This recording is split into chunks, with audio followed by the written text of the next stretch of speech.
परहंसाणं नमो सिद्धाणं नमो आयर्याणं नमो उवज्यायाणं नमो लोये संवत्साहूणम्।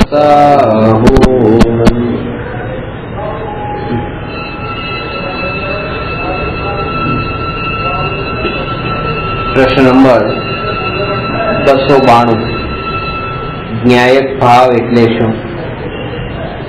पर थोड़ी चर्चा गई वक्त छेल्ले करेली के समयसारनी छठी गाथा में आत्मा ने प्रमत्त पण नथी अने अप्रमत्त पण नथी, न्यायक भाव छे एम सिद्ध कर्यो छे। अने एनो खुलासो ए कर्यो तो के प्रमत्त नो अर्थ छे पहला गुणस्थान थी छठा गुणस्थान वाळो नथी, ने अप्रमत्त नो अर्थ ए छे 7मा गुणस्थान थी लईने 14मा गुणस्थान वाळो नथी। प्रमत्त अप्रमत्त नथी एनो अर्थ ए छे के आत्मा ने गुणस्थान नथी। जो के त्यां एटલું જ લખ્યું છે કે આત્મા ને ગુણસ્થાન નથી, પણ સમજવાની 3 વાત છે કે આત્મા ને गुणस्थान पण नथी, मार्गना स्थान पण नथी अने जीव स्थान पण नथी। कारण के गुणस्थान पण अनित्य छे, मार्गना स्थान पण अनित्य छे अने जीव स्थान पण अनित्य छे। आ त्रणेय पर्याय छे अने आत्मा द्रव्य छे, नित्य छे, एटले आत्मा आ सर्व स्थानोथी रहित छे। एने अहींया हवे विस्तारथी बतावे छे कि ज्ञान, दर्शन, सुख, वीर्य, श्रद्धा, चारित्र वगैरे अनंत गुणों घनपिंड त्रिकाળી शुद्ध ध्रुव आत्मा दृष्टिनो विषय छे। तेनु बीजू नाम न्यायक भाव छे। आत्माना मुख्य 6 गुणों बताव्या छे अने 6 गुणोनी पाछळ पण प्रयोजन छे। 6 गुणों संबंध छे। आम तो अनंत गुणों छे, पण अहींया जे 6 गुणों बताव्या ए 6 गुणों घाती कर्मनी अपेक्षाए बताव्या छे के घाती कर्मोमां ज्ञानावरणी, दर्शनावरणी, मोहनीय अने अंतराय आ 4 कर्म घाती कर्म छे। तो एमां ज्ञानावरणी कर्मना अभावथी ज्ञान, दर्शनावरणी कर्मना अभावथी दर्शन, मोहनीय कर्मना अभावथी सुख अने अंतराय कर्मना अभावथी वीर्य गुणनी पर्याय पूर्ण शुद्ध प्रकट थाय छे। એટલે આ 4 कर्मना अभावथी 4 गुण बताव्या। पहेला ज्ञान, दर्शन, सुख अने वीर्य। ज्ञाननो अर्थ जाणवू, दर्शननो अर्थ देखवू अने जाणवानो अर्थ जाणवू अरे देखवानो अर्थ देखवू जे आपणे समजीए छे ए नथी लेवानो। जाणवानो अर्थ छे साकार प्रतिभास अने दर्शननो अर्थ छे निराकार प्रतिभास। कोईपण पदार्थनो जे सामान्य प्रतिभास थाय, सामान्य अवलोकन थाय एनुं नाम छे दर्शन अने कोईपण पदार्थनो विशेष प्रतिभास के विशेष अवलोकन थाय एनुं नाम छे ज्ञान। आनो अर्थ ए छे के ज्यारे कोईपण पदार्थ आपणा ज्ञानमां जणाय एमां ए मुख्यता नथी के ए इंद्रिय विना जणायो छे के मन विना जणायो छे, के इंद्रिय सहित जणायो छे के मन सहित जणायो छे, एनी मुख्यता नथी। तो एटલું છે કે જ્ઞાન થાય। तो જ્યારે જ્ઞાન થાય છે ત્યારે જ્ઞાન થવાના આગલા સમયે એ પદાર્થ સંબંધી સામાન્ય प्रतिभास થાય છે, सामान्य निराकार झलक थाय छे। ए निराकार झलक जे चेतनानुं ज परिणमन छे। जे रीते 2 प्रकारनी चेतना कीधी, एक उपयोगनुं ज आ 2 प्रकारनुं परिणमन छे। एक तो दर्शन रूप परिणमन अने बीजुं ज्ञान रूप परिणमन। तो जे सामान्य उपयोग छे एनुं नाम तो दर्शन उपयोग छे अने विशेष उपयोग छे एनुं नाम ज्ञान उपयोग छे।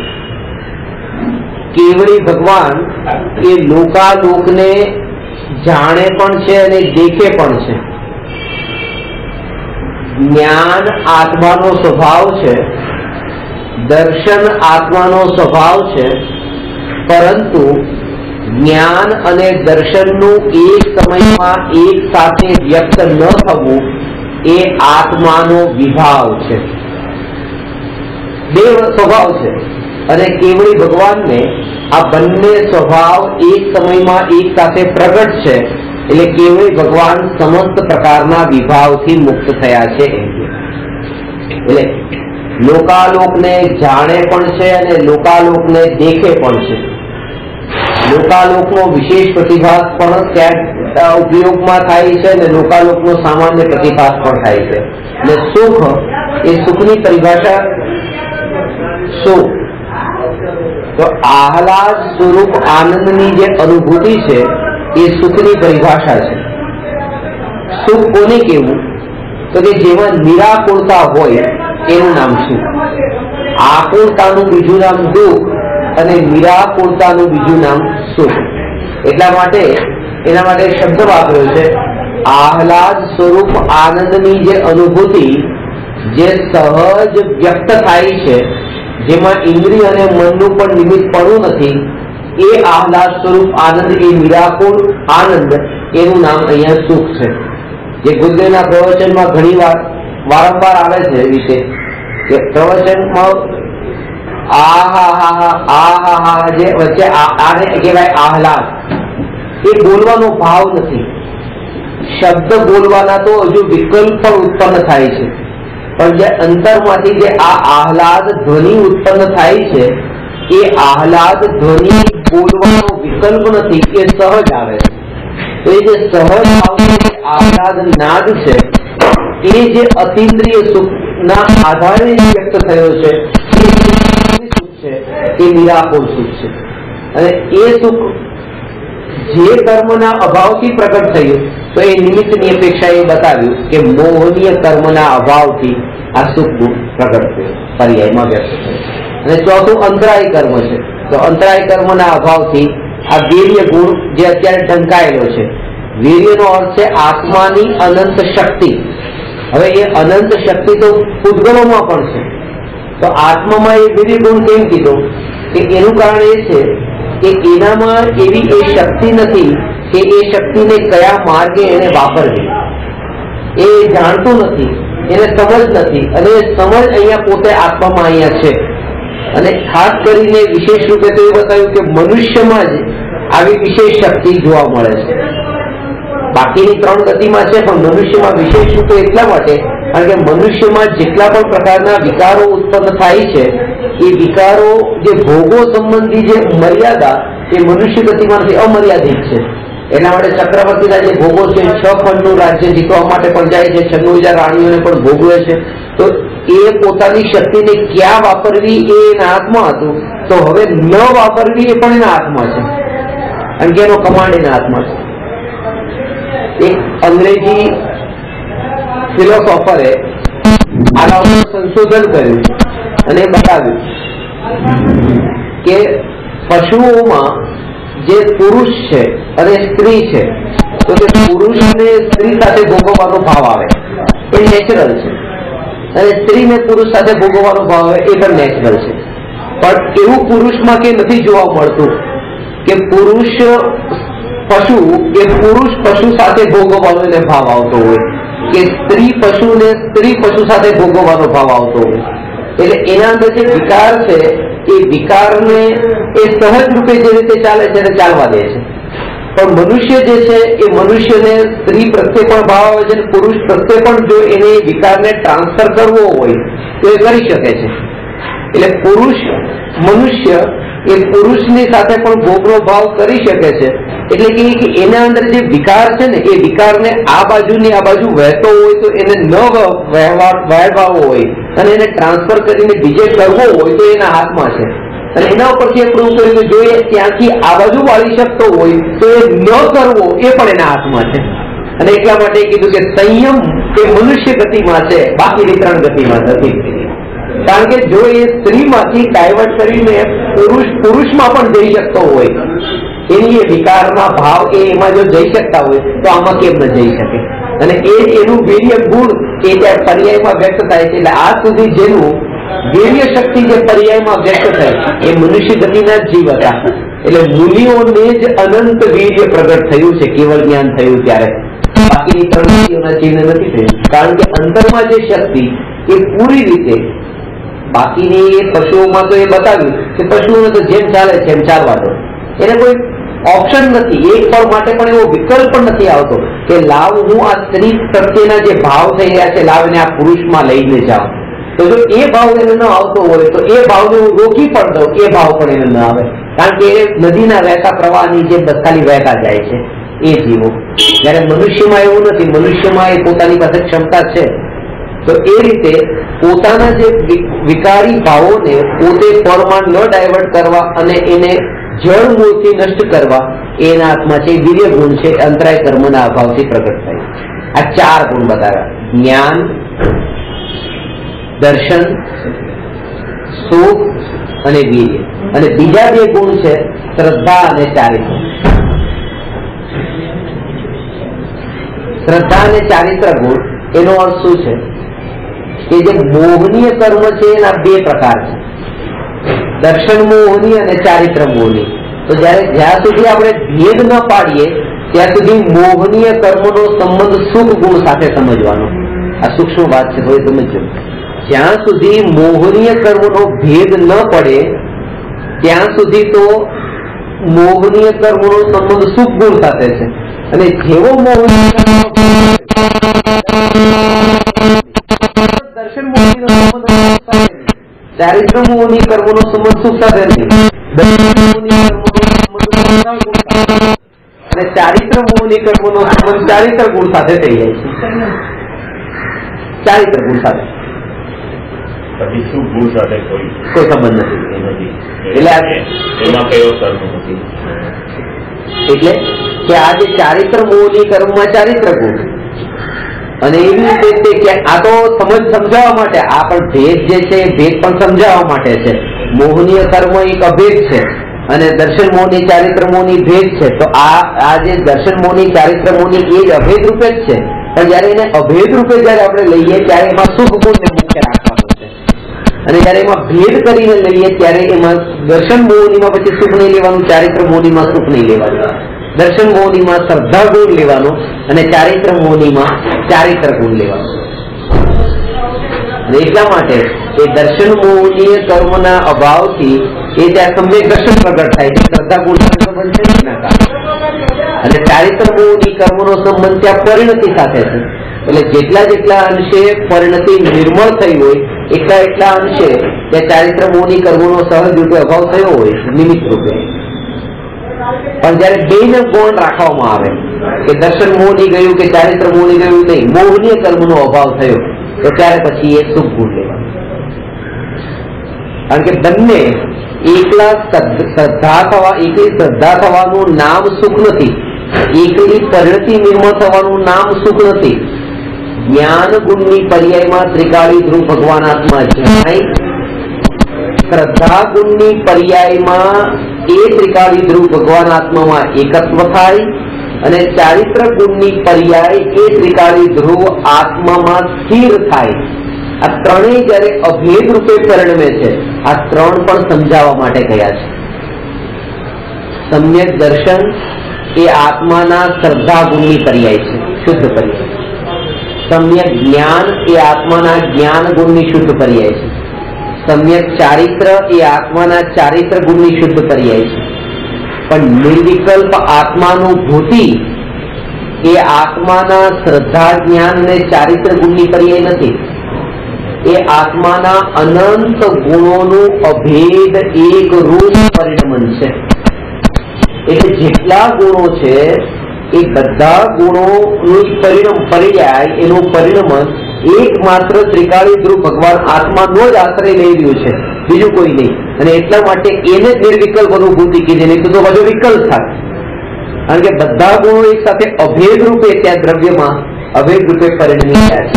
એક વાત બતાવી કે જેવું એ દ્રવ્ય જાણ્યું એવું જ એમાં એકત્વ થયું. અને જયારે એ જ્ઞાનમાં જાણ્યું ત્યારે હતું બધું જ, પણ ત્યારે જાણ્યું માત્ર એક આત્રિકાળી ધ્રુવ છે. ત્યાં પર્યાય પણ હતી, પણ પર્યાયને નહીં જાણી, પર્યાય દૂર નથી થઈ ગઈ. એ સમયે પણ પર્યાય હતી, પણ જ્ઞાનની પર્યાયમાં એટલું દ્રવ્ય જણાયું, ધ્રુવ તત્વ જણાયું. ત્યારે એ અનુભૂતિ સંભવ હોવા છતાં પણ ન દેખાય. એક ચોર પર કોર્ટમાં કેસ ચાલતો હતો અને એ કેસ ચોરીનો હતો. ચોરે ચોરી કરી હતી અને ચોરી એટલી મોટી હતી કે ભર બજારે દુકાનમાં બપોરના આટલી બધી ભીડમાં એ દુકાનદાર તમે ગણતો હતો ત્યાં એને આ ચોરી કરી. એટલે પછી કોર્ટમાં ન્યાયાધીશ હતા, ન્યાયાધીશે એને પેલા જ આ સવાલ કર્યો કે જનરલી તો ચોર રાત્રે એ રીતે ચોરી કરવા જતા હોય છે અને એકાંતમાં છુપી રીતે તે આટલી ભર બજારમાં દુકાનમાં આટલા બધા લોકોની સામે આવી રીતે પોટલીમાંથી રૂપિયા ચોર્યા તો તને કઈ સંતોષ ન થયો, ડર ન લાગ્યો, ભય ન લાગ્યો? તો એને જવાબ આપ્યો કે જયારે મેં ચોરી કરી એ સમયે તો મને માત્ર પોટલી ને પૈસા જ દેખાતા હતા. આ ભીડ નથી દેખાતી, દુકાન નથી દેખાતી, બપોરનો સમય નતો દેખાતો, કઈ નતું દેખાતું. એ બધું હતું પણ બધું વિસ્મૃત થઈ ગયું, દેખાયું એક જ. એટલે મારા માટે તો કઈ બધું એવું જ છે કે જેવી રીતે કોઈને રાતના ટાઈમે ચોરી કરવા ત્યારે પોટલી દેખાય, મને પણ એ પોટલી જ દેખાડી છે, બીજું કઈ દેખાડું જ નથી. દેખાડું હોત તો એક વાર માટે વિકલ્પ આવે કે ના અત્યારે આ ચોરી નથી કરી, આટલા બધા લોકોનું ટોળું છે તો ક્યાં કરું. કહેવાનો અર્થ એ છે કે વસ્તુ સામે હોવા છતાં પણ એ દ્રષ્ટિમાં ન આવે, આવું બની શકે. એટલે પર્યાય એ સમયે ત્યાં છે, પણ જ્ઞાન ગુણની પર્યાયમાં કોઈ પર્યાય ન જણાય, એકલું ત્રિકાળી ધ્રુવ જણાય છે. પર્યાય ગૌણ થઈ ગઈ છે, ત્યાં દ્રષ્ટિમાં નથી રહેતી. વસ્તુ સ્વરૂપમાં ત્યાં પર્યાય છે, પણ દ્રષ્ટિમાંથી એ ગૌણ થઈ શકે છે. અને આ રીતે જેને પર્યાયને ગૌણ જાણીને દ્રવ્ય સ્વભાવને મુખ્ય જાણ્યું, કારણ કે દ્રવ્ય સ્વભાવનું હોવું કે પર્યાયનું હોવું એ બંનેને સુખ સાથે કોઈ સંબંધ નથી. અનુભૂતિ કોની કરી બસ એની સાથે સંબંધ છે, જે ગઈ વખતે આપણે ચર્ચા કરી હતી. અનુભૂતિ કોની કરી? દ્રવ્યની અનુભૂતિ કરી તો સુખ છે, અને જો પર્યાયની અનુભૂતિ કરી તો ત્યાં જ પછી એવી રીતે દુઃખ છે, કારણ કે પર્યાયની અનુભૂતિમાં જ વિકલ્પ છે. પર્યાયની નહીં કરવાની, પર્યાયમાં ભલે થાય, આ બેમાં ફરક છે. પર્યાયમાં અનુભૂતિ થાય છે પણ પર્યાયની નથી થતી.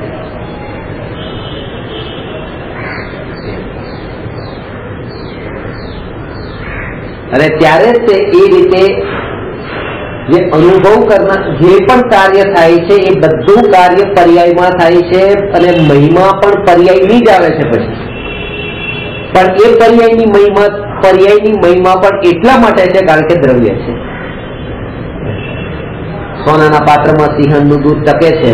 હવે સોનાના પાત્રની કિંમત જે છે એ 100 રૂપિયાની કિંમત છે, અને એ જે દૂધની કિંમત છે તો એ 900 રૂપિયાની કિંમત છે. તો અત્યારે એ જે પાત્ર 1000 રૂપિયાનું પાત્ર છે, એ 1000 રૂપિયાનું પાત્ર 1000 રૂપિયાનું કેમ છે? કારણ કે એમાં આ છે.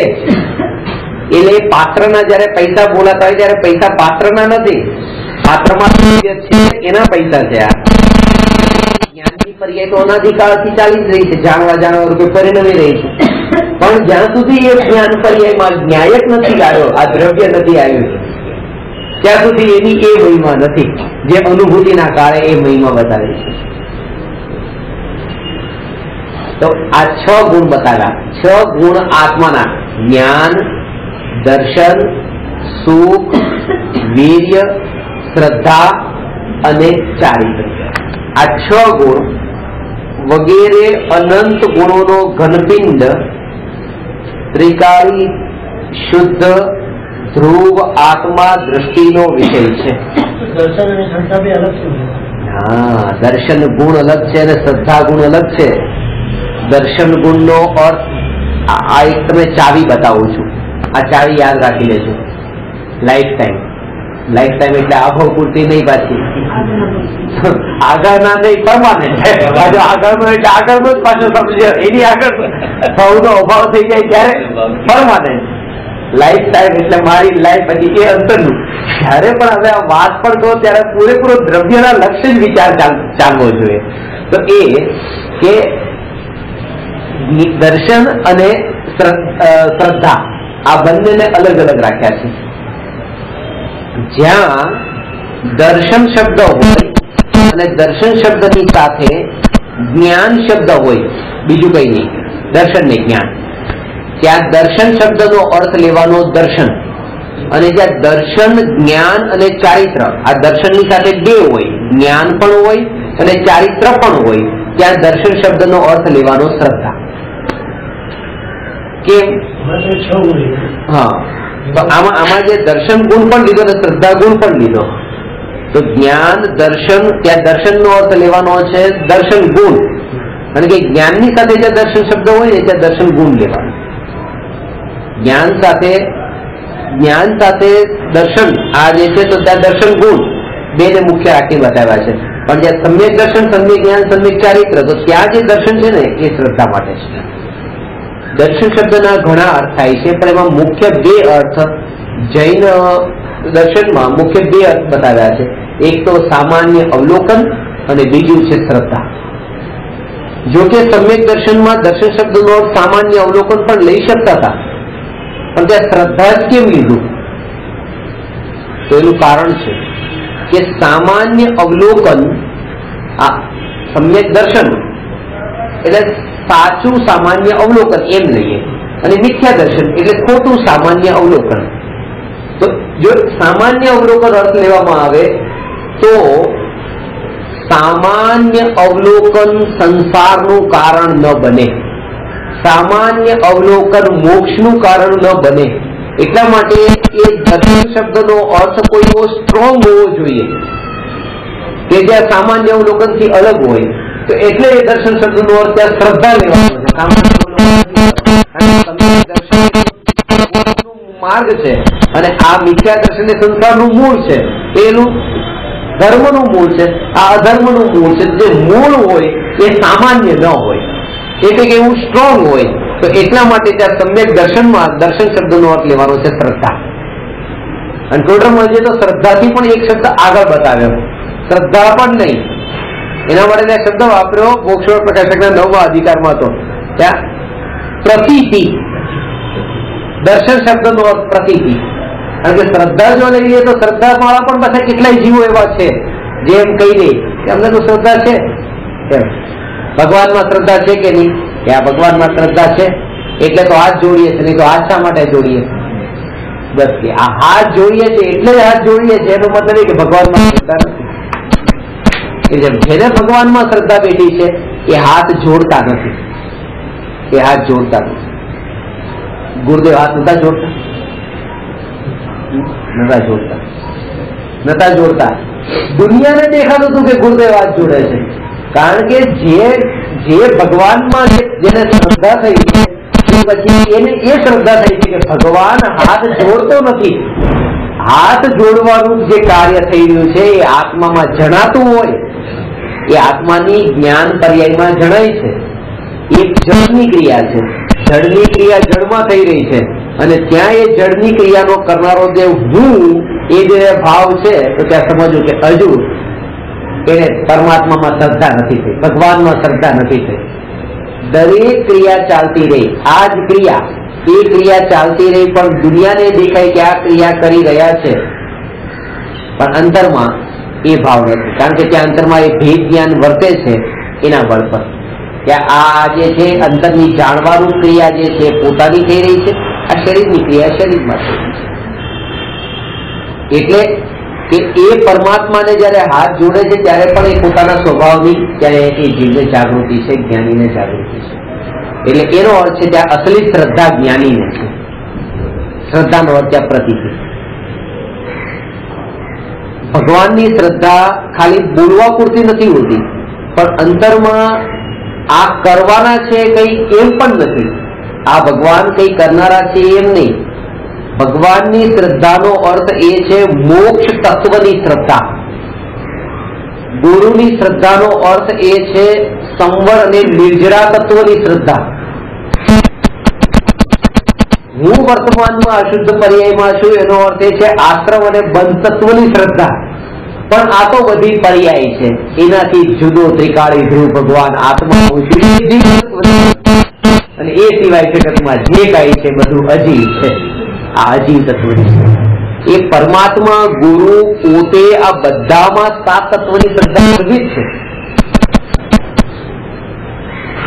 એટલે જો એમ કહેવામાં આવતું તત્વાસૂત્રમાં જે બતાવ્યું કે તત્વાર્થ શ્રદ્ધાનમ સમ્યક દર્શનમ, અને જો કોઈ એમ કહેતું હોય કે દેવશાસ્ત્ર ગુરુ શ્રદ્ધાનમ સમ્યક દર્શનમ, તો ખોટું નથી.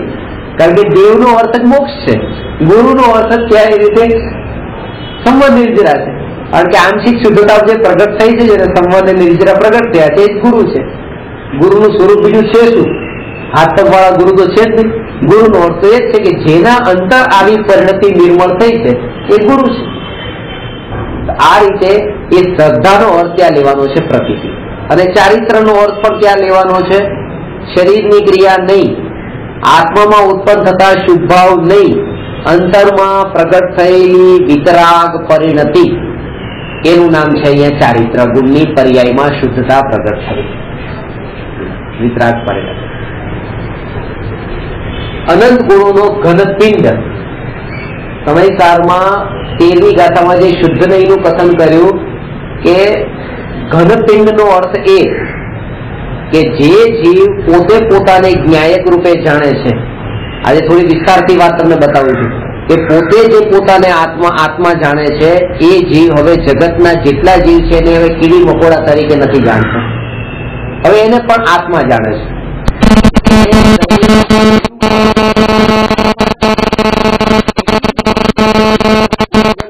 પણ આત્મા દેખાય છે. આ થોડુંક હવે વિસ્ફોટ થયો છે. એને જળમાં પણ આત્મા દેખાય છે, એને કળમાં પણ આત્મા દેખાય. આવું કે સામે છે આ જળ, પણ એમાં તો ત્યાં એ બતાવ્યું કે શુદ્ધ નહીંથી જાણેલા 9 તત્વ સમ્યક દર્શન છે. આનો અર્થ શું છે કે દરેક સમયે આત્મામાંથી પર્યાય છૂટે છે, પર્યાય ઉત્પન્ન થાય છે, અને એ પર્યાય જ્ઞેયને જાણે છે.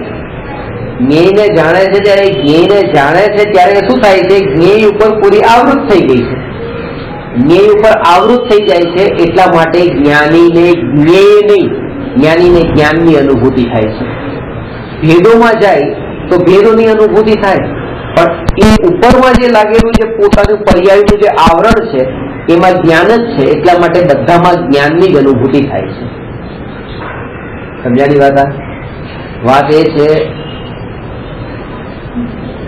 કે પિત્તળ, તાંબુ, ચાંદી આ બધા પ્રકારના ધાતુ, એ ધાતુમાં હવે એક માત્ર સોનાનો ગિલેટ ઉપર કરી દીધો તો પછી બધામાં સોનું જણાય છે, પછી પિત્તળ નથી જણાતું.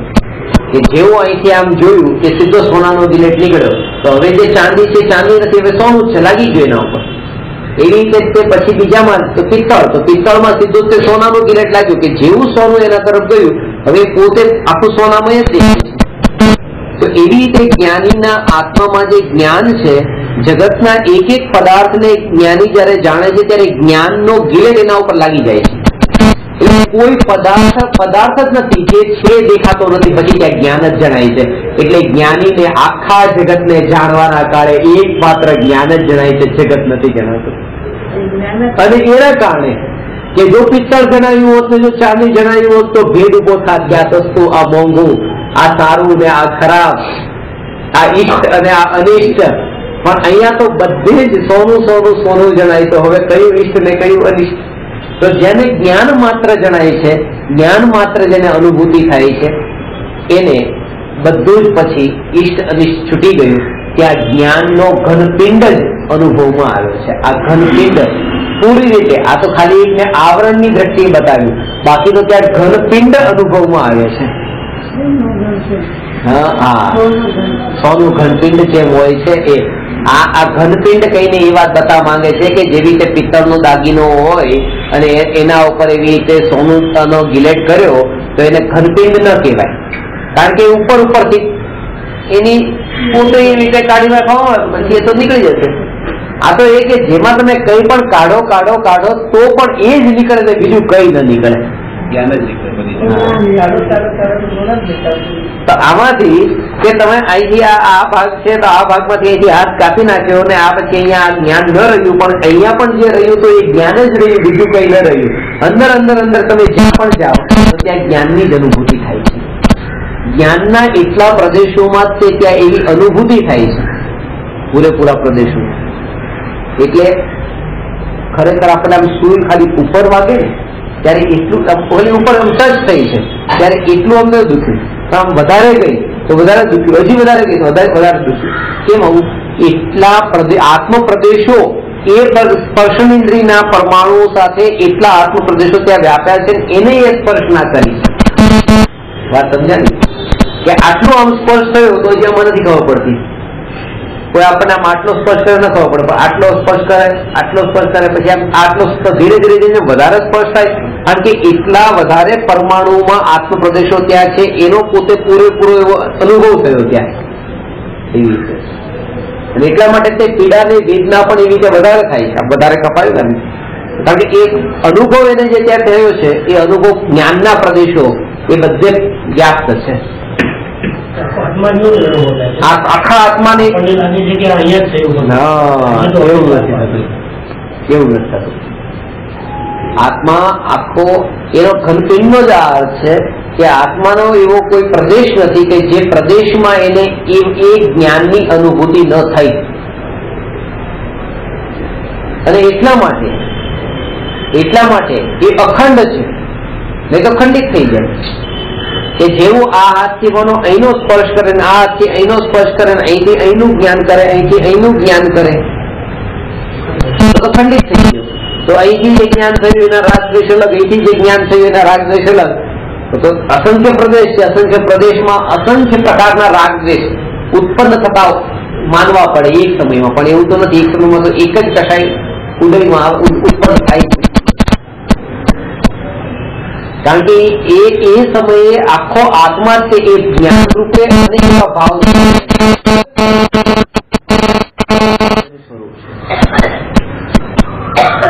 આ ઘનપિંડ છે, ત્રિકાળી છે. આ ત્રિકાળીપણું તો ત્યારે જ ખબર પડશે જ્યારે જગતનું ક્ષણિકપણું ખબર પડશે.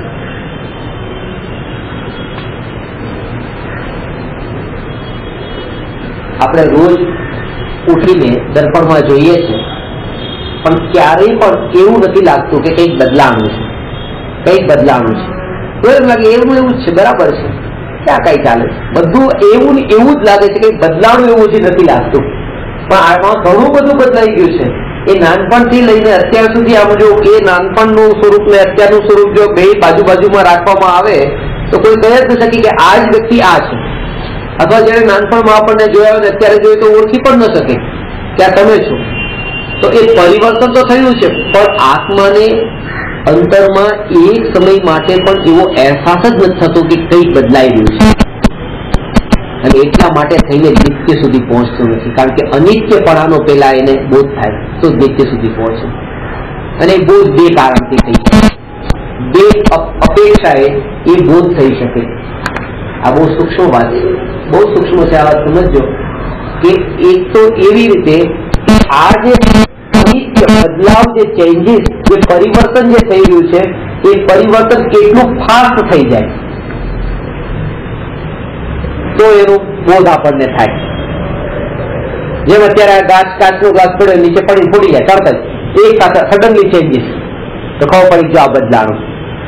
તો આવી રીતે આ શરીરના જે પરમાણુઓ છે એનું એવી રીતે સડનલી જો ચેન્જીસ થઈ જાય કે યુવાથી સીધું જ વૃદ્ધ, તો ખબર પડે કે જો આ ક્ષણિક છે.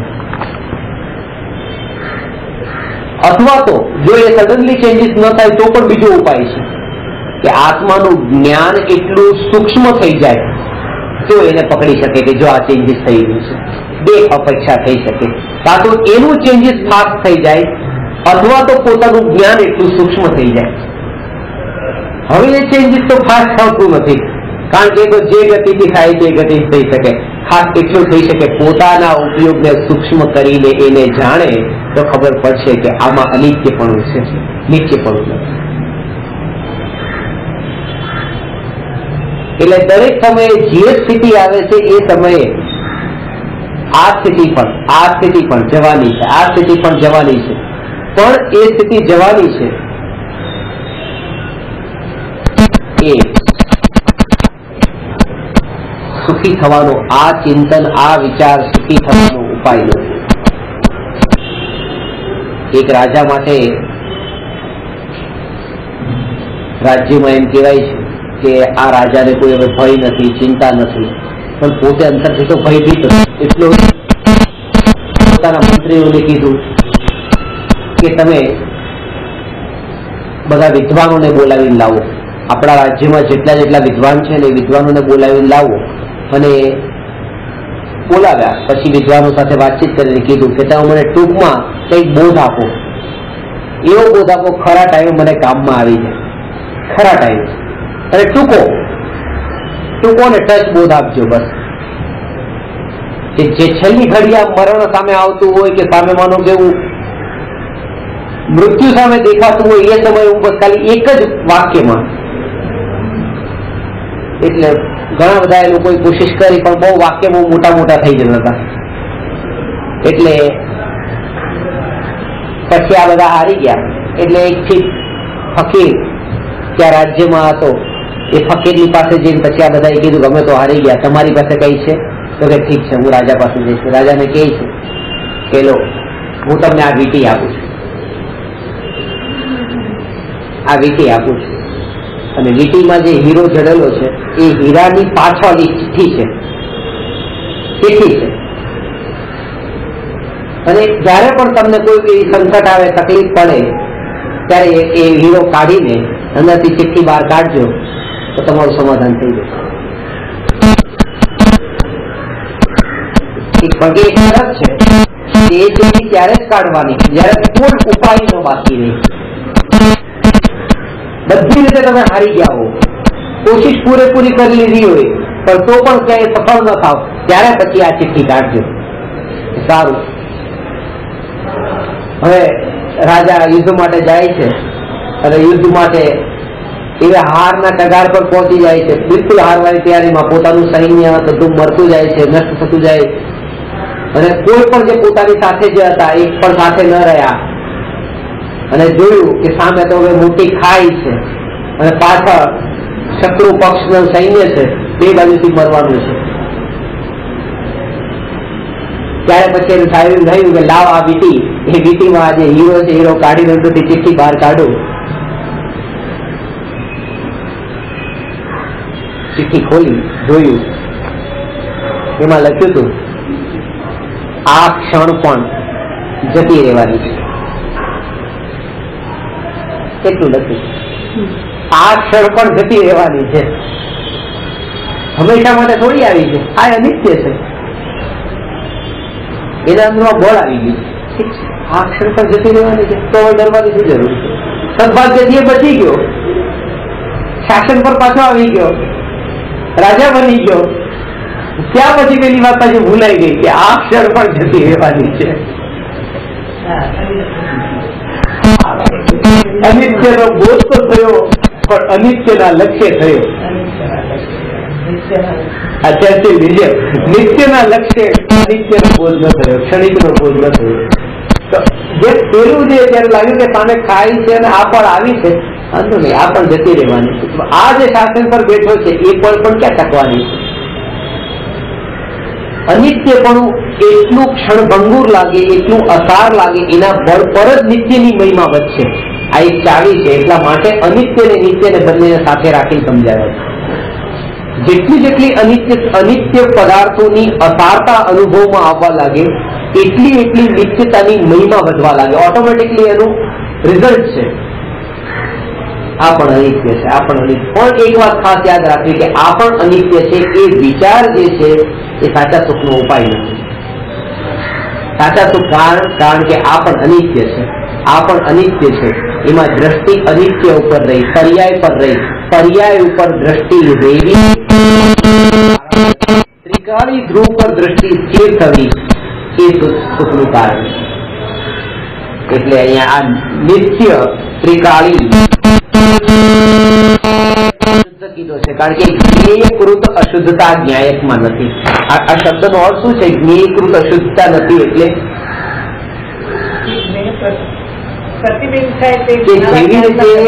જેવી રીતે આ દીપક માંથી જેમ ધુમાડો નીકળ્યો છે અને જ્યોતિ પણ નીકળી છે, હવે પ્રકાશ પણ છે ને ધુમાડો પણ છે, પણ એ ધુમાડો જ્યોતિમાં મળ્યો છે? જ્યોતિમાં નથી મળ્યો. ધુમાડાને પ્રકાશિત કરનાર છે જ્યોતિ, જેને પ્રકાશિત કર્યું એ મલિન છે, પણ મલિન હોવા છતાં પણ પ્રકાશિત કરીને પણ પોતે મલિન નથી થઈ, પોતે તો બિલકુલ ધુમાડાથી રહિત જ છે. એનો સ્વભાવ ધુમાડો નથી થતો, જ્યોતિનો સ્વભાવ તો બસ પ્રકાશ જ છે. તો એ રીતે આ જ્ઞાયક જ્ઞેયોને જાણે છે, પણ જ્ઞેયકૃત અશુદ્ધતા જ્ઞાયકમાં મળતી નથી, જ્ઞેયમય થતો નથી. એ શુદ્ધ છે, ધ્રુવ છે. આ બેમાં અંતર છે, ત્રિકાળી અને ધ્રુવ. ત્રિકાળીમાં અને ધ્રુવમાં અંતર છે. એ આ જે ત્રિકાળી પણ બતાવે છે એના કાળની અપેક્ષા એ બતાવે છે, કાળની અપેક્ષા ત્રણેય કાળમાં છે એટલે ત્રિકાળી છે. અને પોતે આ સ્વભાવથી અન્ય સ્વભાવ રૂપે થતો નથી એટલા માટે ધ્રુવ છે. આ એની ધ્રુવ. સમજાય વાત? ફરીથી બતાવું. જો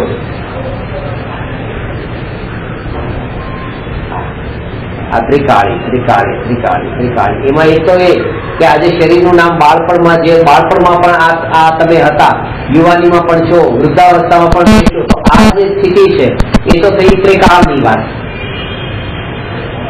અને એમાં દરેક સમયે પોતે એક રૂપ ટકીને રહ્યા, એક રૂપ કે પોતાના શરીરનું નામ તો આનું આ જ નામ છે, બીજું કોઈ નામ નથી, એ એની ધ્રુવતા છે.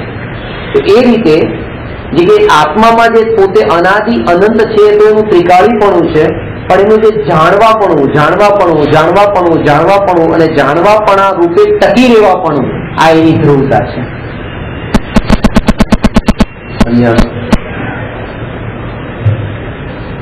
એટલા માટે આ ધ્રુવ શબ્દ એ વાતને બતાવે છે કે જાણવા સિવાય ભૂતકાળમાં બીજું કઈ કર્યું નથી.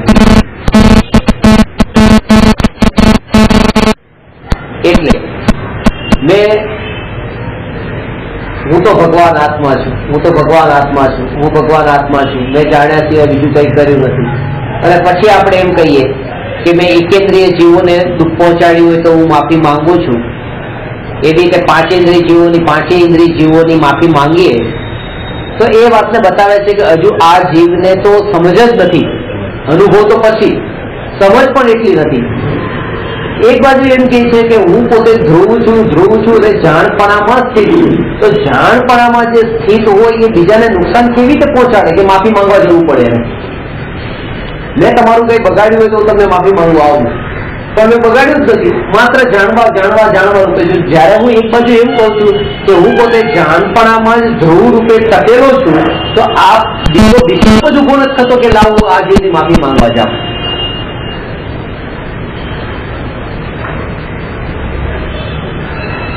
એટલે શાસ્ત્રોમાં જે એકેન્દ્રિયની માફી, દ્વિન્દ્રિયની માફી, એ માફી આ માન્યતા વાળી માફી છે. પોતાને એકેન્દ્રિય પંચેન્દ્રિય માન્યું, અતિક્રમણ કર્યું નથી તો પ્રતિક્રમણ છે. પોતે પોતાની સત્તામાં ધ્રુવ રૂપે ટકીને રહ્યો છે. ગુરુદેવા દાખલો આપે પેલા ઘંટુલાનો, પેલા ખીલો, એક ધ્રુવ, ખીલો ધ્રુવ છે. અને ધ્રુવ આ જે ઉપરનો પથ્થર પર જે ફરે છે એ ધ્રુવના આશ્રય ફરે છે. એ ધ્રુવનો આશ્રય છે એટલે એ પથ્થર પોતાની મર્યાદાને ઓળંગતો નથી. તો આ જાણપણારૂપ જે પરિણમન થઈ રહ્યું છે એ રાગાદિરૂપ થઈ જાય છે, મર્યાદા ઓળંગી દે છે કે નહીં? એ જાણપણારૂપ જ પરિણમે છે, કારણ કે ધ્રુવનો આશ્રય છે. એ ધ્રુવના આશ્રય આ જાણપણું ચાલી રહ્યું છે. એટલે હું ત્રિકાળી ધ્રુવ એવું જે જાણપણું છે, તો એવી જે જાણપણારૂપ પર્યાય, એ જાણપણારૂપ પર્યાય એ ત્રિકાળીને લક્ષ્ય બનાવે છે. એટલા માટે એ જાણપણું એ રાગાદિરૂપ નથી. તમે પર્યાયમાં રાગાદી ભાવ હોય તો પણ એ રૂપે નથી. સમજાણું? તો જે ધ્રુવ તો છે ખીલો, અને એ ખીલાને જાણવા રૂપે જે પર્યાય જે છે એ પર્યાય અન્ય રૂપે ન થઈ, એ જાણવા રૂપે જ રહી. એ ધ્રુવની ધ્રુવતા છે કે જે ધ્રુવ હતું એ ધ્રુવ, અને એ જે જાણપણું, એ જાણપણા રૂપ જે પરિણમન એ પણ ધ્રુવ જ છે, અન્ય નથી. કારણ કે ધ્રુવના લક્ષ્ય છે, ધ્રુવ સિવાય બીજું કઈ નથી. એટલે જેવું જ્ઞેય છે એવું જ જ્ઞાન ત્યાં પરિણમી રહ્યું છે. જેવું પોતે છે એવું જ ત્યાં જગતનું પરિણમન, જેવું અહીંયા પોતાની પરિણતિમાં જ્યાંથી જગતના વિષયોને જાણે છે એવું અહીંયા પરિણમન થાય છે. તો ત્યાં જે જ્ઞેય છે એ ત્રિકાળી ધ્રુવ છે. તો પર્યાયમાં પરિણમન પણ ત્રિકાળી ધ્રુવ છે, બીજા રૂપે નથી. એટલા માટે બે ભેદ પડતા હતા, એ ભેદ ત્યાં નથી પડતા. ત્રિકાળી ધ્રુવ જ્ઞેય તત્વ છે. ત્રિકાળી ધ્રુવ જે છે એ જ્ઞાન નથી, કારણ કે જે જ્ઞાન જે જાણવારૂપ કાર્ય કરે છે એ તો પર્યાય છે, અને આ તો દ્રવ્ય છે, ત્રિકાળી છે. એ તો દ્રષ્ટિમાં આવનારું છે, એ દ્રષ્ટિ કરનારું નથી. હું ભગવાન આત્મા ધ્યાન કરનારો નથી. ધ્યાન જેનું થાય છે તે છું. એટલા માટે જે એમ માને છે કે હું ભગવાન આત્મા ધ્યાન કરનારો નથી, જેનું ધ્યાન થાય છે તે હું છું. તો જેનું ધ્યાન થાય છે એ હું છું, આવું બોલતી વખતે પણ જે આ પર્યાય, જે આ વિકલ્પ થયો, જેનું ધ્યાન થાય છે ત્યાં જ લક્ષ્ય નથી. લક્ષ્ય અહીંયા ધ્રુવ ઉપર છે. પાછું આ છૂટા પડતા આવડવું જોઈએ.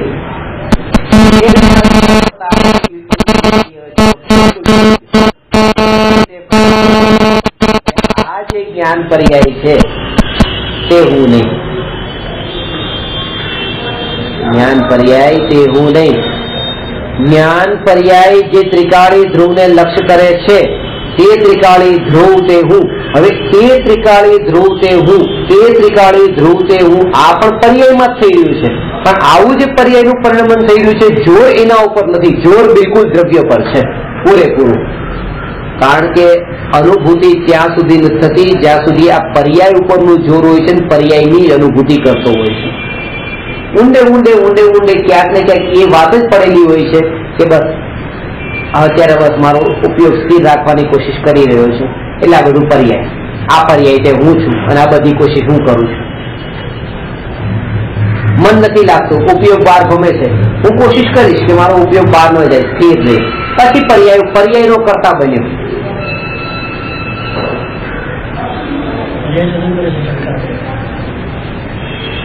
ત્રિકાળી જે હતું, ત્રિકાળી ઉપરનું એનું જોર એટલું હતું, એટલે જ એને આ વિકલ્પો અટકાવી દે. તો વિકલ્પો જાત જાતના વિકલ્પો આવે, તો 5 ઇન્દ્રિયના વિષયને ભોગવવાના વિકલ્પો આવે તો પણ જ્ઞાનીને કેમ કઈ નથી થતું? એના કારણે, કારણ કે જે પર્યાયમાં વિકલ્પ ઉત્પન્ન થાય છે પ્રધાનતા નથી આવી. ત્યારે પણ એટલું જ જાય હું ત્રિકાળી, એના બળ પર જ તે ભૂતકાળના બાંધેલા અનંત કર્મોથી નિર્જરા થાય. નહીં તો કર્મોથી છૂટવું સંભવ જ નતું. આવી રીતે ચાલતું જ રહે કે ભૂતકાળમાં બાંધેલા કર્મ છે, ઉદયમાં આવ્યા ત્યારે કંઈક ને કંઈક તો ભાવ થયા તો પાછા બંધાણા, પાછા એ ઉદયમાં આવ્યા, પાછા ભાવ થયા. છૂટવું સંભવ જ નતું. છૂટવું તો એ રીતે સંભવ થયું કે ભલે ઉદયમાં આવતા હોય તો આવે, પણ એના ઉપર ઉપયોગ જઈને ન જોડાય, અને અંતરમાં એ જાગૃતિ રહે કે અહીંયા અંતરમાં ક્યાંય ઉદય આવ્યો નથી. એ ઔદયિક ભાવ બહારમાં જ રહી ગયો, અને અંતરમાં તો માત્ર પારિણામિક ભાવ જ રહ્યો. આ ભેદ જ્ઞાન. આ જાગૃતિ, અને આ જાગૃતિના બળ પર શરીર કપાય તો એનો જ્ઞાતા રહી શકે છે. શરીર કપાય તો એનો જ્ઞાતા રહી શકે છે. જ્ઞાનીની પર્યાય દ્રષ્ટિ છે, અજ્ઞાનીની પર્યાય દ્રષ્ટિ. જ્ઞાની પણ પર્યાય જાણે છે, પર્યાય રૂપે જાણે છે. જ્ઞાની ને દ્રવ્ય દ્રષ્ટિ, જ્ઞાની ને દ્રવ્ય દ્રષ્ટિ, અજ્ઞાની ને પર્યાય દ્રષ્ટિ. પર્યાય દ્રષ્ટિનો અર્થ શું કે એ જયારે પર્યાયમાં પણ જયારે જ્ઞાયકનો વિચાર પણ કરે છે ત્યારે એનું એકત્વ રૂપ પરિણમન જે થઈ રહ્યું છે તો પર્યાયમાં જ થઈ રહ્યું છે. આ પર્યાય છે હું, એટલા માટે એને એટલી આખું નથી કે આવો મારો ઉપયોગ અહીંયા કેમ જઈ રહ્યો છે, અહીંયા કેમ નથી જતો, ઉપયોગ અહીંયા કેમ ગયો, વિકલ્પો આના કેમ વધી ગયા, આમાં પાછળ હજી પર્યાયમાં એકત્વ કરી દે છે. સમજાવો? તમને આટલા બધા વિકલ્પો થાય છે આવતા અઠવાડિયાના, કેટલા જણા છે, તમારે એ નથી શું મતલબ છે? શું મતલબ? ન્યાયક વ્યવસ્થા તો કોને સંભાળવાની? મારે સંભાળવાની છે. તો હું તો પૂછતો નથી, કારણ કે મારે ક્યાં સંભાળવાની, મારે ક્યાં સંભાળવાની. એટલે આ વાત છે. ખરેખર આજની તારીખમાં મને ખબર નથી કે તમે ક્યાં રોકાશો, તમે ક્યાં, ખરેખર નથી. કારણ કે એ ઉદય જ કરશે, જે કરશે તે કરશે, થશે બધું. એમ નથી કેતો બધું બરાબર થશે. લોકમાં એમ જ કે જો હોગા वो अच्छा होगा, जो होगा वो अच्छा होगा, जो होगा वो अच्छा होगा नहीं, जो होगा वो होगा.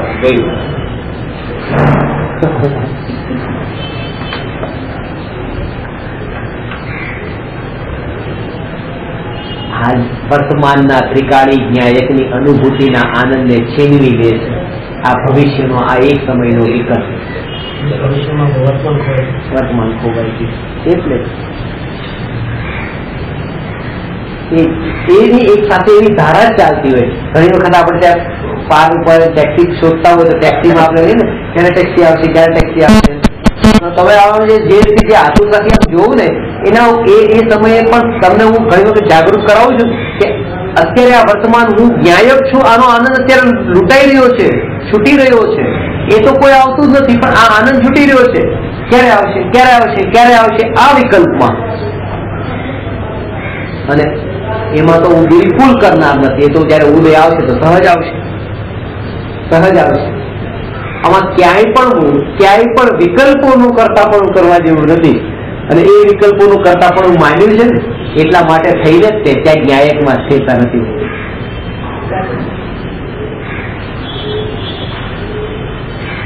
તો વિકલ્પ નહીં કરો ને, એટલો તો નિર્ણય પાકો ને. વિકલ્પ મારું સ્વરૂપ નથી, પણ આ તો નથી, અનાધિકાળથી નથી ને. ફાયદો શું છે?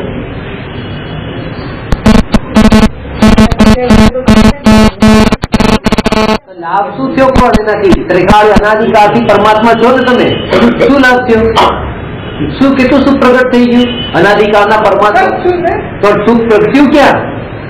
સુખ છો પણ સુખનો આનંદ લીધો નથી લીધો ને. તો જ્યાં સુધી અહીંયા માનો કે ઢગલો પડ્યો હોય પણ આનંદ જ ન લઉં એનો, તો પછી મારા માટે પડ્યો હોય તો શું કામનો? ઢગલો તો પડ્યો છે. અહીંયા એ વાત બતાવે છે કે એ ઢગલો પડ્યો છે પણ ખાલી એકલી શ્રદ્ધા થઈ જાય. ભલે ન લીધો તો ન લીધો, ભલે અનાધિકાળથી આનંદ ન લીધો તો ન લીધો, પણ હું છું એ જ પર્યાયમાં સુખ છે. એ જ પર્યાયમાં પ્રગટ થયેલું સુખ છે.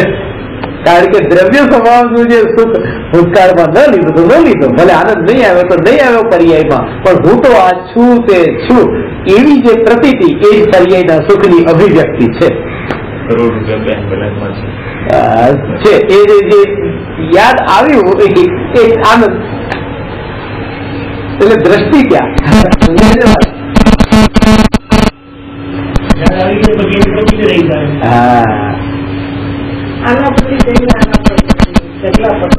એક જ કામ કરવા જેવું છે, એક જ કામ અત્યારે આ ભૂમિકામાં વ્યવહારનો ઉપદેશ તો આપવું એ ત્રિકાળી ન્યાયકના સંસ્કાર દ્રઢ થાય એ યોગ સિવાય બીજો કોઈ યોગ અત્યારે મારે જોઈએ નહીં.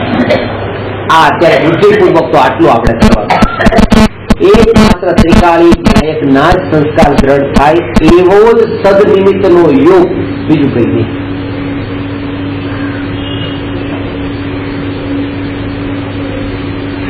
આને કહેવાય સ્વચ્છંદી થઈને પ્રવર્તવું નથી. કારણ કે તમારો કોઈ યોગ એવો પણ પાછો આવશે કે જેમાં તમને કોઈ પાસે ખેંચીને લઈને પણ જાય કે લાવો ભાઈ, આ જો આટલી ભગવાનની ભક્તિનો ભાવ, આ તો આટલો તો ઉત્તમ છે, આ તો આટલો તો ઉત્તમ છે, એમાં પણ ક્યાંક ને ક્યાંક મનને જોડી દઈએ તો ઘણા વિકલ્પો થઈ જાય. બીજા સાથે જોડાવા વાળા પરનો જે વિકલ્પ છે, પરદયા છે, એ પરદયા પછી ઉપાધિ લાગવા લાગે.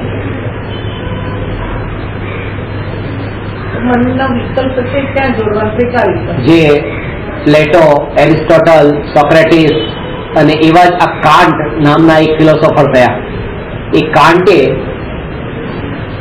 એક વાત એ બતાવી છે કે બ્રહ્મચર્ય એ બહુ મોટું પાપ છે.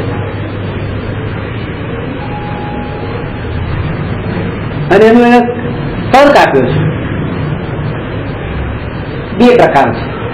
એક તો એ કે જે કોઈ વ્યક્તિ બ્રહ્મચર્યનું પાલન કરે છે, શું બતાવ્યું તમે સમજો એમાં એને કે પતિ પત્ની છે, બ્રહ્મચર્યનું પાલન કરે છે. તો બ્રહ્મચર્યનું પાલન કર્યું એટલે કે બાળકની ઉત્પત્તિ ન થઈ. એમાં બે કારણ બતાવ્યા કે કોઈ જીવ હોય એ જીવને મારી નાખવો અથવા તો જીવને ઉત્પન્ન જ ન થવા દેવો, આ બંને પાપ છે. અને આને બ્રહ્મચર્ય પાળીને એ પાપ કર્યું કે પેલાને ઉત્પન્ન જ ન થવા દીધો.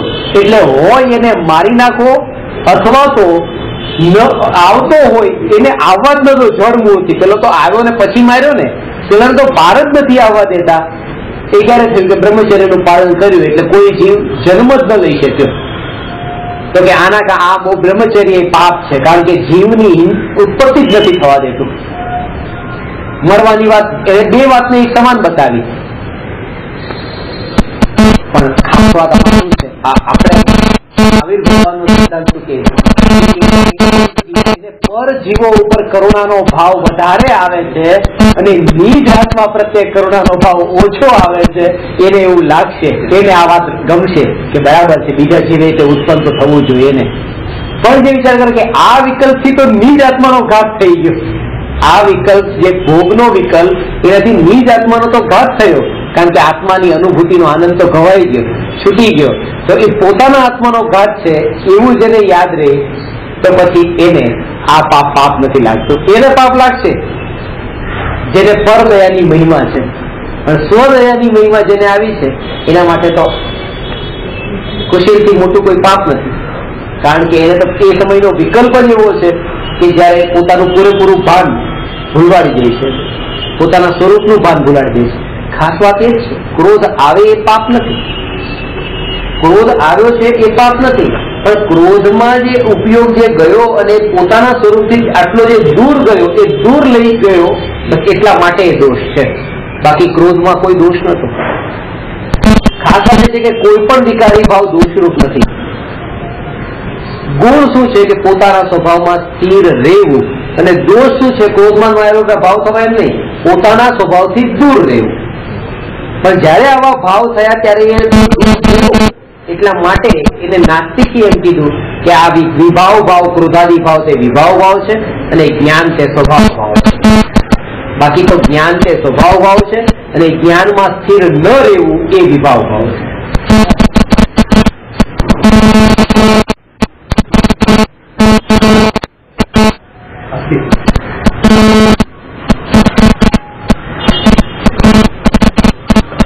ધ્રુવ આત્મા દ્રષ્ટિનો વિષય.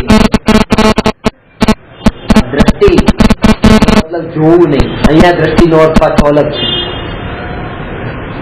દ્રષ્ટિનો વિષય છે એટલે એકત્વ કરવાનો વિષય છે.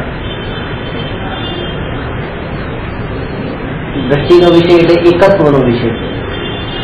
નજરમાં આવે બધું, પણ દ્રષ્ટિમાં શું છે કે જેનામાં એકત્વ કરવાનું છે તે એ દ્રષ્ટિનો વિષય.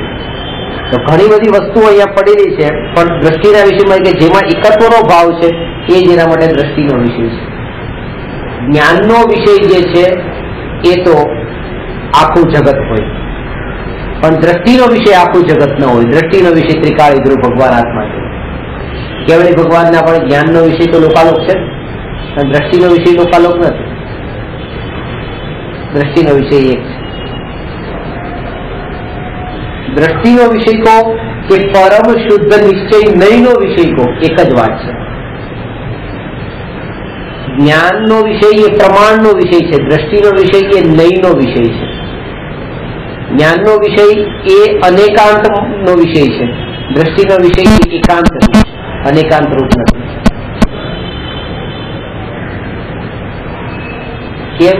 કારણ કે ત્યાં પર્યાય નથી, પરદ્રવ્ય નથી, પોતે અભેદ છે. આ રીતે એનું તે સ્વરૂપ બતાવ્યું. તેનું બીજું નામ જ્ઞાયક ભાવ છે.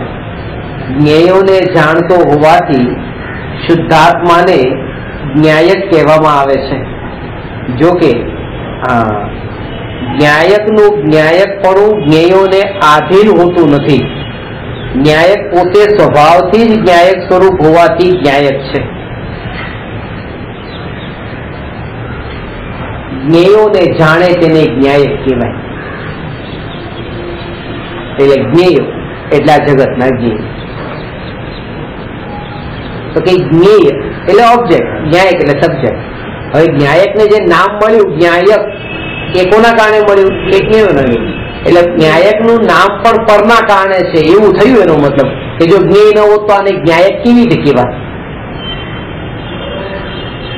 જ્ઞેય ન હોત તો આ જ્ઞાયક ન થાય ને. જ્ઞેય ઉપરથી જ્ઞાયક પડ્યું ને. એટલે આ જ્ઞાયક ના હોવાપણામાં પેલા જ્ઞેયનું કેટલું યોગદાન છે, પરનું. એ તો જ્ઞાયક નામ પણ કેવી રીતે પામે?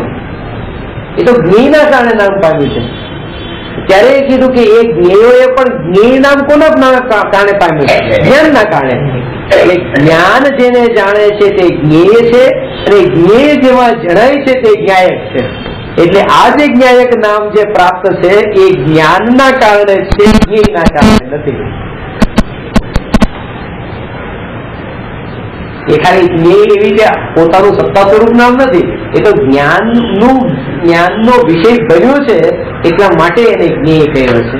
અને એ જ્ઞેયના કારણે એને આ રીતે જ્ઞાયક કહેવામાં આવ્યો છે.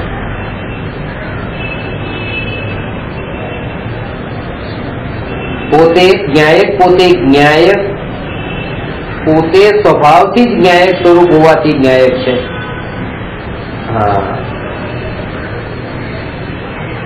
અગ્નિ બળતણને બાળતી હોવાથી અગ્નિ નથી, પણ પોતાના ઉષ્ણ સ્વભાવના કારણે અગ્નિ છે.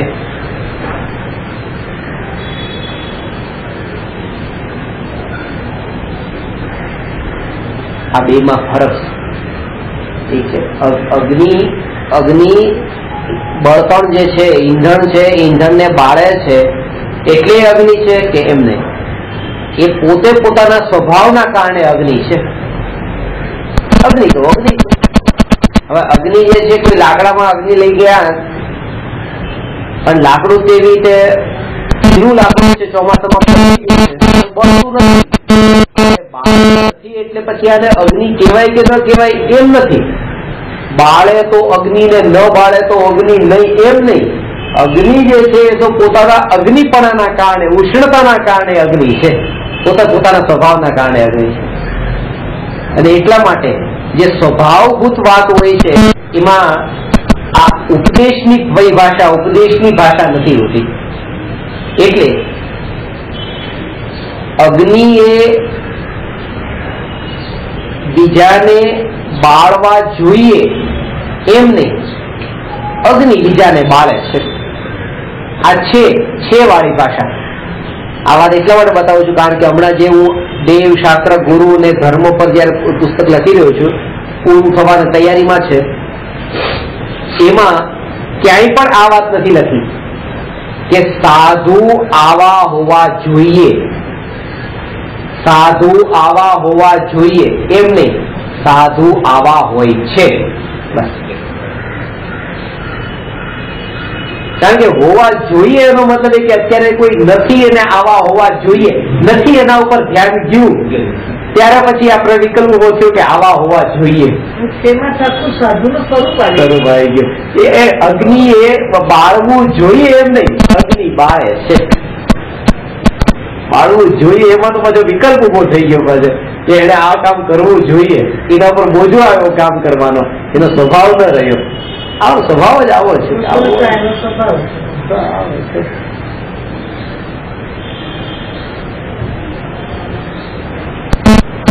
ભગવાનની પ્રતિમા આંગી રહિત હોવી જોઈએ એમ નહીં. ભગવાનની પ્રતિમા વિતરાગ પ્રતિમા હોય છે, એ ભગવાનનું વાસ્તવિક સ્વરૂપ છે. આવું સ્વરૂપ હોવું જોઈએ એમ નહીં, આવું સ્વરૂપ હોય છે. હું જીવન બધું કરતા પણ આવી મારે ઠીક કરવાનું પાછું હોવું જોઈએ એટલે વસ્તુનું સ્વરૂપ જ આમ છે.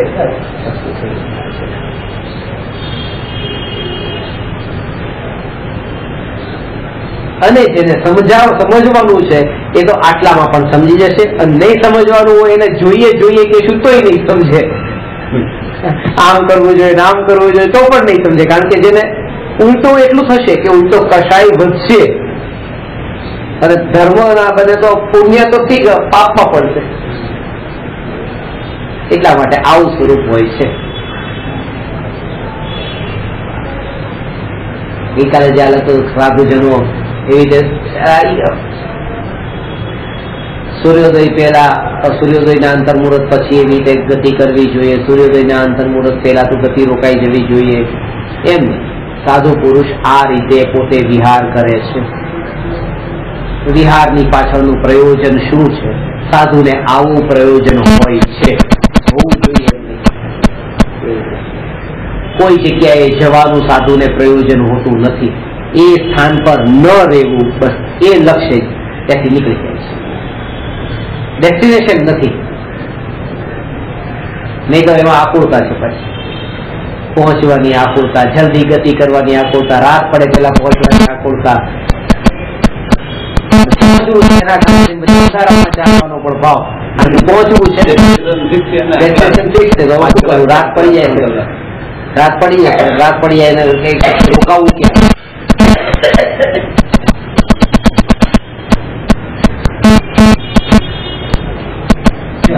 જે થાય છે અત્યારે અકસ્માત, હવે એ ભય ચાલુ થઈ જશે. હવે એક્સિડન્ટ નહીં થાય, એક્સિડન્ટ નહીં થાય. ભય થઈ જાય ને એવું પણ થઈ ગયું. ત્યારે વિચારધારા એવી પણ આવી ગઈ લોકોમાં કે હવે કે એમને મોટરમાં જવાની કે છૂટ આપે, એવી વાતચીત પણ ચાલી કે મોટરમાં જવાની કે આ સુધી એટલે એક્સિડન્ટ થાય એના કરતા કે એમને કે મોટરમાં જવાની સુવિધા આપો, કે આ એમને હવે કે બંધન ના રાખો. એટલે એ જ કે ત્યાં એમ નહીં કે સાધુઓએ જયારે આંખેથી ન દેખાતું હોય, સાધુને જયારે આંખેથી ન દેખાતું હોય ત્યારે એક સ્થાન પર રહી જવું જોઈએ. નિયમ કેવો ન દેખાતું હોય તો બીજા પાસે ખુરશી પર બેસીને વ્હીલચેર પર બેસીને ધક્કા મરાવરાવે એ કામ ન કરવું જોઈએ. આ સાધુજનોને જયારે આંખ નબળી પડે તો જયારે દેખાતું ન હોય ત્યારે એક સ્થાન પર નિવાસ કરે છે. બસ આ કરવું જોઈએ, એમાં પણ નહીં, નિવાસ કરી દે છે. એવી રીતે પગ ના ચાલે ત્યારે પગ ન ચાલે, શરીરની સ્થિતિ એવી નથી, અને શરીરની સ્થિતિ એવી ન હોય તો એ સાધુ ન જ થાય પાછા. એવું પણ છે આવું કેમ કરવાનું? ભાવ આવી ગયો તો થઈ જવાનું. પેલો જોયું તને કે ભાવ વાળો કે ભાવ આવે તો થઈ જવાનું. કૃપાળુને ખબર નથી પડતી કેવો ભાવ હતો, પણ શરીરની સ્થિતિ જ એવી હતી કે જેવા મુનિપણું જેને લાંછન લાગે એ કામ નહીં કરવાનું. એમાં પોતાને લાંછન લાગે છે, મુનિ પણ પોતાને તો માન મળે, પોતાને તો માન મળે છે ને, પોતાને તો માન મળે છે. પદ છે એ પદ પર પહોંચ્યા હોય એને જ આવું માન છૂટ્યું હોય. પાછું સમ્યક દ્રષ્ટિને જ મુનિ થવાનું માન છૂટે છે. એટલા માટે સમ્યક દ્રષ્ટિ મુનિ થવામાં આકુળતા નથી કરતા. આગળ ભાવના પૂરી ભાવે છે. ભાવના તો એવા 14 વર્ષ સુધી ભાવે છે. ગુરુદેવ ના કરી શકતા પ્રવચનો પૂરો અવસર પર ગુરુદેવ ના કરી શકતા મુનિ પણ એમને જ્યાં સુધી પોતાને નહીં લાગ્યું કે હું ના પાડી શકું ત્યાં સુધી એમને એ તો મુનિ જ હતા. વિચાર ખાર કરવાનો એ કે એ જીવની જે સહજતા કેવી સહજતા સ્વીકાર છે. ચપ્પલ પહેરવાનો પણ વિકલ્પ આવ્યો તો પહેર્યા. એમ નહીં કે હું કેમ પહેરું, આટલા વર્ષો સુધી ચપ્પલ નતા પહેર્યા તો હવે પછી બે આગળ ચાલતું હતું ને, ચાલી શકતું હતું, પણ કેમ પહેર્યા, વિકલ્પ આવ્યો. દંભ ન કર્યો, પોતાના જાત સાથે કેવો માયાચારનો ભાવ ન કર્યો. દમ તો એને જ કરવો પડે જેનું જીવન જ થોડું કપટથી ભરેલું પડ્યું. બાકી એને બતાવવાની જરૂર પણ નથી પડતી કે હું આને તમે બતાવું કે હું આવો જ્ઞાની છું, કે હું સમ્યક દ્રષ્ટિ છું, કે હું ત્યાગી છું, તપસ્વી છું. હું તો પોતે દ્રવ્ય સ્વભાવથી આ બસ પોતે ત્રિકાળ શુદ્ધ એ છું એ દ્રષ્ટિમાં છે. એના કારણે તેને આ કહેવાના ભાવ નથી આવતા. કારણ કે જાણે છે કે એના બદલામાં જે મળશે માન અને એના બદલામાં મળશે જે આનંદ, એ આનંદ આ ત્રિકાળી ન્યાયકના અતિન્દ્રિય આનંદની બરાબરીમાં તો થઈ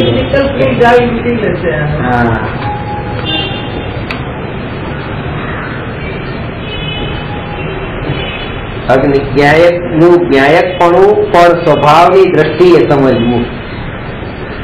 ન્યાયક કહેતા અનંત ગુણોની એકતા સમજવી. ન્યાયક જ્ઞાતા શબ્દમાં એકમાત્ર જ્ઞાન ગુણનો ભાવ પ્રગટ થાય છે, પરંતુ ન્યાયક કહેતા અનંત ગુણોનું અભેદપણું એટલે કે આત્મદ્રવ્યનો સ્વભાવ પ્રગટ થાય છે. આનો અર્થ ખબર પડી? જ્ઞાતા અને ન્યાયક એક નથી. જ્યારે જ્ઞાન ગુણના અધિપતિને બતાવવો હોય તો જ્ઞાતા કહો, અને જ્ઞાન દર્શનાદિ અનંત ગુણોના અધિપતિને બતાવવા માટે જ્ઞાયક કહો. જ્ઞાતા એટલે જ્ઞાનનો સ્વામી તે જ્ઞાતા, અને અનંત ગુણોનો ઘનપિંડ અનંત ગુણોનો સ્વામી તે જ્ઞાયક. એમાં અનંત ગુણો ગર્ભિત છે, જ્ઞાતામાં એમ નથી. જ્ઞાન અને એનું કારણ છે કે એના કારણે તેને તે જ્ઞાતા જયારે આપણે બોલતા હોય ત્યારે જ્ઞાતાની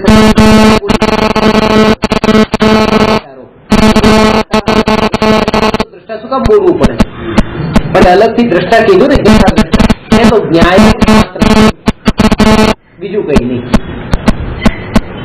કારણ કે એમાં બધું ગર્ભિત છે. એટલે ન્યાયક ભાવ અને એ ન્યાયક કહેતા અનંત ગુણોની એકતા એ દ્રવ્યમાં ભરેલી છે, ભાવથી ભરેલો છે. જે ભાવ ખાલી થતો નથી, જેમાં કોઈ ઉતાર ચઢાવ નથી.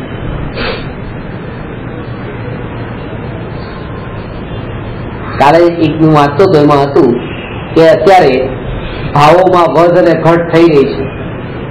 ભાવ ઘટી પણ રહ્યા છે અને ભાવ વધી પણ રહ્યા છે. ત્યાં તો મોંઘવારી છે ને, મોંઘવારી છે, ભાવ તો વધે જ છે, ભાવ ઘટે છે ક્યાં? તો એમાં લખ્યું હતું કે પહેલાના જમાનામાં એવા ફિલ્મી ગીતો હતા એ ભાવો હવે ઘટી રહ્યા છે અને કાંદાના ભાવ વધી રહ્યા છે, એમ કરીને કે ભાવ ઘટે પણ છે ને ભાવ વધે પણ છે. પણ ક્યાંના ભાવ ઘટ્યા અને ક્યાંના ભાવ વધ્યા? આ ભાવ એવો છે જેમાં કઈ ઘટવા પણ નથી, કઈ વધવા પણ નથી. આ ભાવ શબ્દ કહીને એની નિશ્ચિતતાને રાખવામાં એમના મત. આ સ્વરૂપ એક રૂપ છે, કોઈ પણ અવસ્થામાં ત્રણેય કાળમાં પોતે એકરૂપ સ્વરૂપ છે. એટલા માટે ન્યાયકની સાધનામાંનો આ ભાવમાં અધૂરી રહી તો પણ ગભરાવાની જરૂર નથી, કારણ કે આવતા ભાવમાં આત્માનું સ્વરૂપ બીજું નહીં હોય, આવું જ હશે. એટલા માટે ટુ બી કન્ટિન્યુ, ગભરાવાની જરૂર નથી, નિરાશ થવાની જરૂર નથી.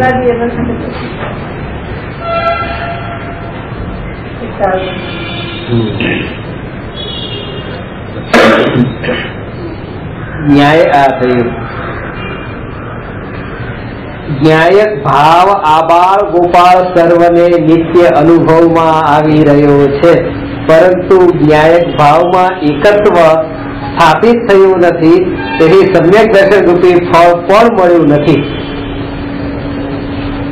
આવાળ ગોપાળ સર્વને આ આત્મા અનુભવમાં આવી રહ્યો છે, અનુભવમાં આવી રહ્યો છે. તો આ આબાળ ગોપાળ દુઃખી કેમ છે? બધા આબાળ ગોપાળ એટલે બધા સંસારીઓ, અજ્ઞાનીઓ, બધા બાળકથી લઈને બધા આને આત્મા અનુભવમાં આવે છે, દુઃખી કેમ છે? એક જ કારણે દુઃખી છે. અનુભવમાં આવી રહ્યો છે આત્મા અને માની રહ્યા છે જગત.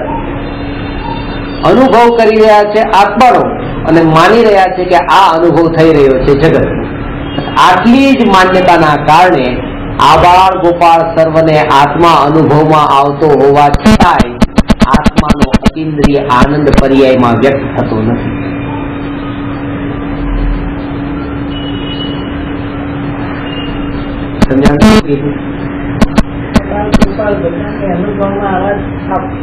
તમને આવી રહ્યો છે અત્યારે આત્મા અનુભવમાં કે રાગાદી ભાવ અનુભવમાં આવી રહ્યા છે?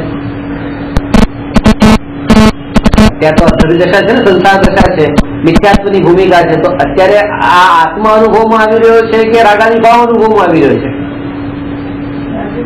રાગાદી ભાવ માન્યતામાં રાગાદી ભાવ અત્યારે રાગાદી ભાવ અનુભવમાં નથી આવતા. વાત સમજો, સૂક્ષ્મ વાત છે કે અત્યારે કોઈના પ્રત્યે રાગનો ભાવ આવ્યો તો આ રાગ અનુભવમાં ન આવ્યો. અત્યારે પણ જ્ઞાન જ અનુભવમાં આવ્યું છે અને પછી એમ માન્યું કે આ જે અનુભવમાં આવ્યું તે રાગ છે, બસ એટલા માટે તે હું રાગી થયો એમ માન્યું. અને જ્ઞાની જાણે છે કે આ જ્ઞાનમાં જે જ્ઞાનરૂપ જે પરિણમન થયું આ અનુભવમાં આવી રહ્યું છે તે જ્ઞાન જ છે, તેથી હું જ્ઞાની છું, હું રાગી નથી. એટલે દોષ નથી, ત્યાંથી દોષ નથી.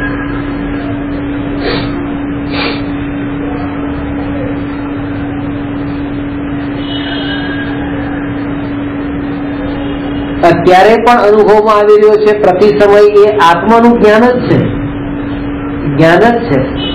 પણ એ જ્ઞાનનો આકાર એ રાગાદી ભાવના આકાર જેવો છે અને આને અનાદિથી મિથ્યાત્વ ભાવના કારણે એવો અભ્યાસ છે કે આ રાગાદી ભાવનો હું અનુભવ કરું છું, એટલે આ જ્ઞાનમાં જ એને રાગાદી ભાવની સ્થાપના કરી છે.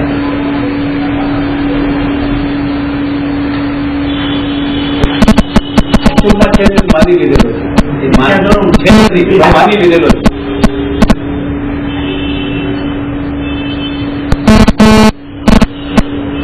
કારણ એ કે જો આ બાળ ગોપાળને રાગાદી ભાવ અનુભવમાં આવતા હોય અને આ બાળ ગોપાળ રાગાદી ભાવ અનુભવમાં આવી રહ્યા છે એ માનતા પણ હોય તો પછી આ બાળ ગોપાળ સમ્ય દૃષ્ટિ થઈ ગયા. કારણ કે જેવું અનુભવ આવતું પણ અનુભવમાં આવી રહ્યું હતું જ્ઞાન અને માન્યું કે આ જે અનુભવમાં આવી રહ્યું છે તે રાગ છે. આ મિથ્યા માન્યતાના કારણે આ બાળ ગોપાળ સંસારમાં પરિભ્રમણ કરી રહ્યા છે.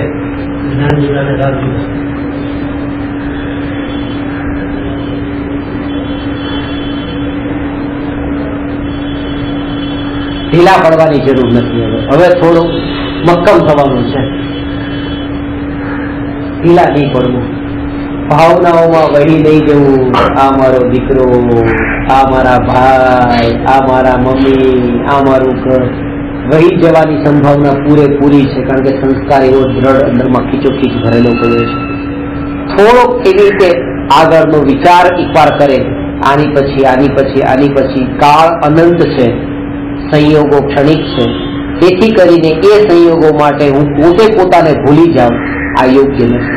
એવી જાગૃતિ જો દરેક સમય આવી કે તત્વ વિચારના બળે રે તો નિયમથી એ પામ્યા વગર રે કેવી છે? કારણ કે પ્રગટ તત્વ છે, સત્ય માનવાનું છે, ઊંડું માનવાનું તો હજી પણ કઈ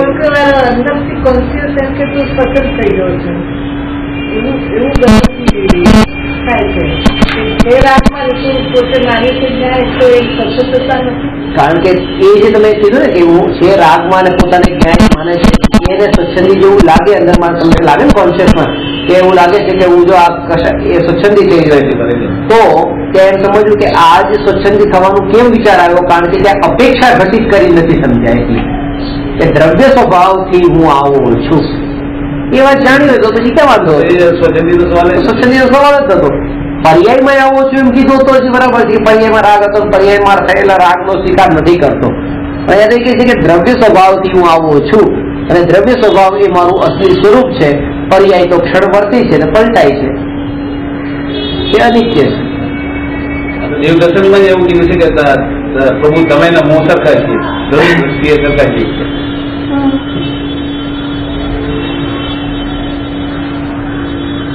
દ્રવ્ય દ્રષ્ટિએ સમાન છે.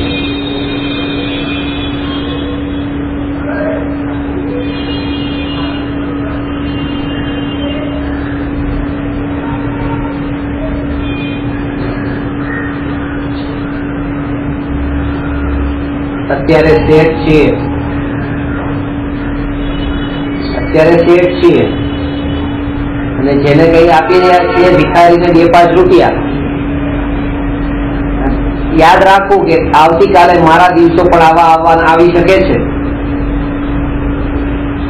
એટલા માટે અહંકાર નહીં કરો. ગમે એવા દિવસો આવે, આગલી પડે એવા દિવસો આવે, કર્મના ઉડે એવા આવે છે. એટલે આ પ્રકારે વિચાર કરીને આપણે પર્યાયના સંસ્કાર એટલા દ્રઢ કરીએ છીએ. મારે અહંકાર ન કરવું જોઈએ એમ નહીં. હું ત્રિકાળી ધ્રુવ ભગવાન આત્મા છું. કાલે મારે આ દિવસો આવે એટલા માટે આજે અહંકાર નથી કરવું એમ નહીં. ન્યાયક હું ત્રિકાળી ધ્રુવ ભગવાન આત્મા છું. પ્રત્યેક જીવ એ ત્રિકાળી ધ્રુવ ભગવાન આત્મા છે. મારે કોઈની સામે મોટો બતાવવા માટે કઈ એવું કઈ છે જ નહીં કે મહાન બતાવે. એટલે ગુરુદેવે આત્માને મહાન નહીં બતાવ્યો, આત્માને જેમ છે તેમ બતાવ્યો. જેમ છે તેમ બતાવ્યો. આ આત્માનું સ્વરૂપ છે. હવે જો તમે અદાની કેવી રીતે કે વિષયોમાં પડ્યા હતા તમને આની મહિમા આવે તો ઠીક છે, એ તમારે મહિમા કરવાની છે. હું તમને એમ નહીં કહું કે આ મહાન તત્વ છે.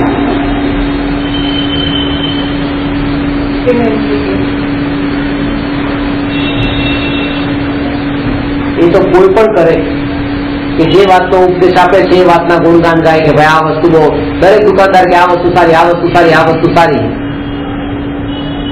અને વસ્તુ માટે જયારે કોઈ પણ રિવ્યુ અપાતા હોય તો દુકાનદારને નથી અપાતા, કસ્ટમર ના અપાય. કારણ કે દુકાનદાર તો કહેવાનો જ છે. એને સામાવાળા જીવને એની મહિમા આવવી જોઈએ. આ વસ્તુ આવી મહાન.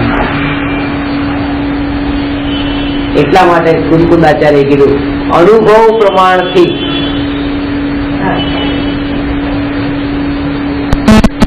અનુભવ પ્રમાણથી, મારા કહેવાથી અનુભવ પ્રમાણથી એનો સ્વીકાર કરો. કારણ કે એ તમારા આનંદનું કારણ બનશે. અને આ જે કીધેલું છે એ ક્યારેક તમે સ્વચ્છંદી બનાવી દે. કારણ કે તમે કીધું તમે માની લીધું, બસ પતી ગયું, તમારે કઈ કરવાનું રહ્યું જ નહીં. સમયસારમાં જે આત્માને મહાન બતાવ્યો છે કુંદકુંદાચાર્યનો આત્મા મહાન છે.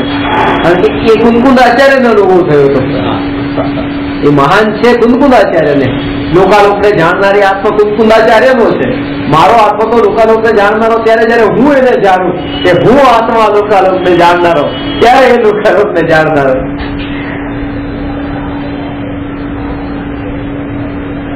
સમજે તો આ બાળ ગોપાળ સર્વને આત્મા નિત્ય અનુભવમાં આવી રહ્યો છે. પરંતુ ન્યાયક ભાવમાં એકત્વ સ્થાપિત થયું નથી. સમ્યક દર્શન રૂપે ફળ મળ્યું નથી. જ્ઞાનની પર્યાયમાં નિરંતર પરિણમન થાય છે. તેથી જ્ઞાનનું જ્ઞેય પણ નિરંતર બદલાય છે. જ્ઞાન પર્યાય અને જ્ઞેય તે બંનેથી ભિન્ન ન્યાયક ભાવ છે. સમુદ્રની લહેરો ક્ષણિક છે પરંતુ સમુદ્ર નિત્ય છે. એ જ પ્રમાણે જ્ઞાન ક્ષણિક છે પણ જ્ઞાન સ્વભાવ ન્યાયક ભાવ નિત્ય છે. સૂર્ય અને સૂર્યના કિરણો વચ્ચે જે અંતર છે તે જ અંતર ન્યાયક ભાવ અને જ્ઞાન પર્યાય વચ્ચે છે.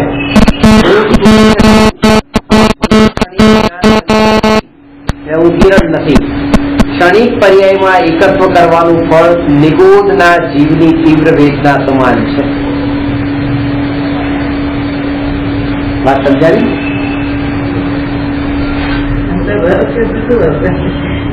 નિગોદનો જીવ પીડામાં પીડિત થઈ રહ્યો છે. એનાથી પણ વધારે વેદના એની કીધી જેને એમ માન્યું કે હું કેવળ જ્ઞાની છું.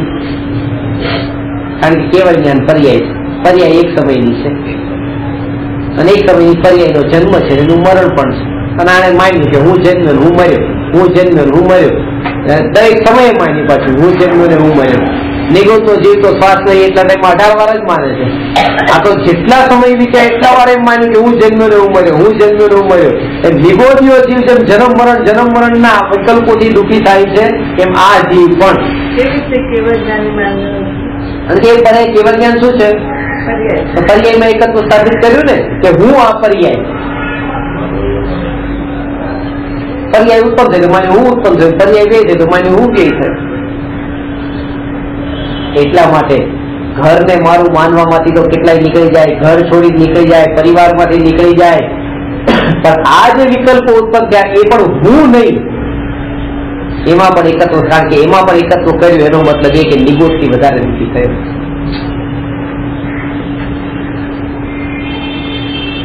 જે આત્માએ એમ માન્યું કે મેં કરોડનું દાન આપ્યું એ નિગોદથી વધારે દુઃખી થયો.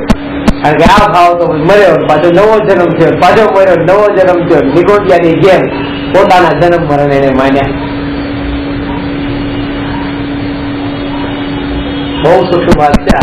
પર્યાયમાં એટલે એ કે ઘરમાં એકત્વ બુદ્ધિ સ્થાપિત થવી એ એટલી ખતરનાક નથી. આ પર્યાય